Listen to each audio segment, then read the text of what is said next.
واش كارتيرو باقي يلا تيقلب على اللعابه اللي تيعرفوا انه غيلعبوا رسميين، يلا غيشوف يعني كيفاش تادابطاو اللاعبين معاه. شفنا اليوم كتحس انه شي وحدين مثلا بحال دابا هذيك الثنائيه ديال باكاسو مع لاميرات، هذه كانت في الاول كانت مزيانه وشنا بزاف. رجعت ولات ثابته. علاش تحيدت يعني مع المدربين اللي كانوا ما فهمتش لاميرات مع باكاسو. انا كنشوف قبيله كنشوف بيار داخل زائد كان مقرب يساري وباقي الوزن الزائد. كان واحد الصرامه الفرديه. خاص الوداد كنحس واللاعب عنده 19 عام. لا خصهم شويه الصرامه في التدريب، خصهم شويه الصرامه بحال دابا مثلا واحد الانذار مجاني ديال سيمون صداق.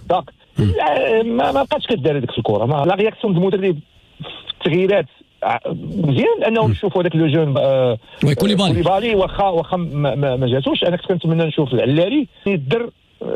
صعيب باش يلعب قلب هجوم صريح وضيع، ولكن صعيب لان الفرص اللي جاتو هو كان قلب هجوم دوميتي يتماركاو.